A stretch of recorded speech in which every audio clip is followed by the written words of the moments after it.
Well, an item caught my eye this week. I think it was in the Connacht Tribune, if I'm not mistaken, that Galway harper Úna Ní Fhlannagáin from Connemara, or living in Connemara, became a gold medalist, and we always like to encourage gold medalists to come on to the programme.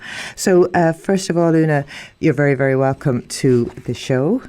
Thank you so much, Marian, and thank you for having me. I'm very honoured to be on, so thanks. Well, it's quite an achievement. You took home the Riada Gold Medal for harp. Yeah, so the competition is run every year and it changes instrument every year.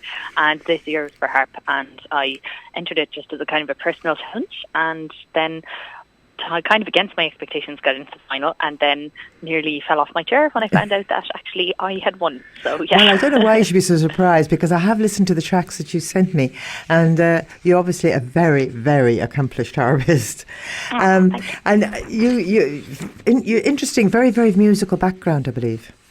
Yeah, I'm really lucky. My mum and dad met at a flat, actually. My dad was playing in a session and mum was listening. She's a really, really passionate listener and kind of participant in Irish traditional music, and Dad was playing and he was on a barrel apparently, and some owl fella next to him was like, "Would you not get up and let that lovely young lady sit down, you rude young man?"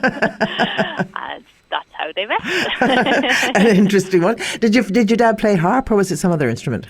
He didn't play harp at all, actually. I'm the only person in my family, or the first person who plays the harp. He plays the flute and he sings. All right, okay. And you're also related to the very famous Keane family, I believe, from Carlisle.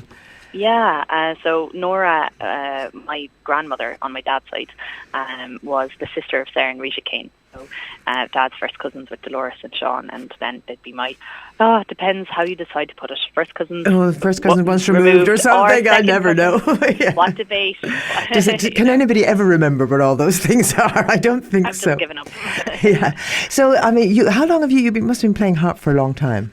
I have, actually. So I started playing when I was 11. I've been playing it a bit more than 20 years now.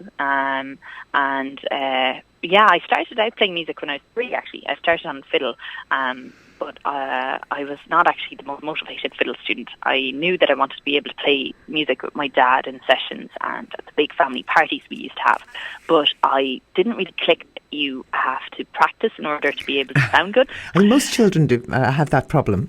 Yes, the penny doesn't drop for a while. So I never sounded particularly good and wasn't very fulfilled by it. So I had this, but simultaneously was very ambitious about it. So I had this big kind of contradiction in myself.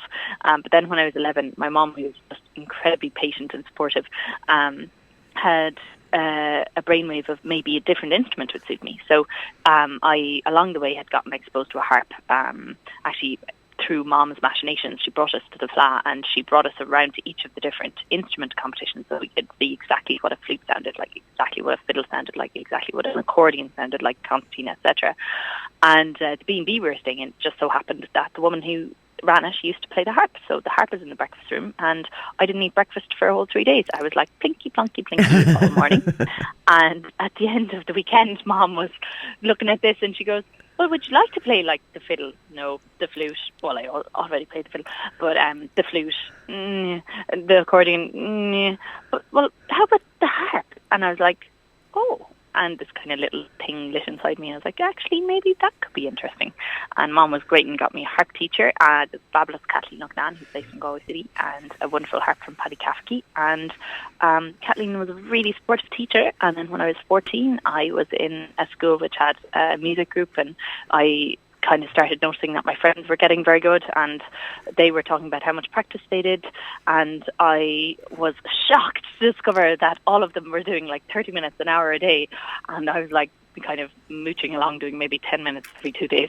So I suddenly realised, oh, this is the secret weapon. You know. So the very next morning I set my alarm for 6 a.m. and I practiced for an hour and a half before school, and I then felt so good and enjoyed it so much that and of course you got much better at it too. Surprisingly enough, yes, Marian. I mean, you're as a professional musician now, because I know you teach music as well. I mean, how much practice would you do a day now? So actually, Marian, that's a really interesting question. Essentially, I have a life that is divided between performance and education. And to be honest, I'm teaching loads at the moment.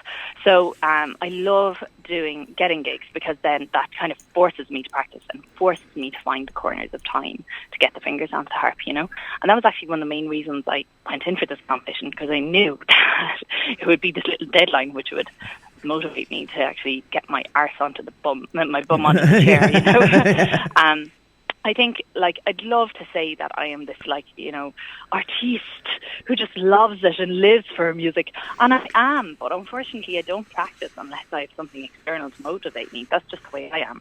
So, whenever I get a gig, I practice. And then, to be honest, because of the rest of my life is music and listening to music, a lot of the time when I come home, I actually just want to sit in silence or go cooking. Yeah, I can understand that. Yeah, it probably can get a bit too much at times. Now, I asked the question actually because I learned piano as a young child, as so many do. And I can remember my mother saying, if you were a classical pianist, you'd have to practice 8 hours a day. And being absolutely freaked out by the very thought of it. But so anyway, have you played up around this sort of North Connemara area ever? Have you visited up here, played? Oh, I'm really passionate about North Connemara. I actually had my 30th birthday in Letterfrack, and it was one of the best weekends of my life. It was incredible. Well, that's where I'm sitting in Letterfrack right now.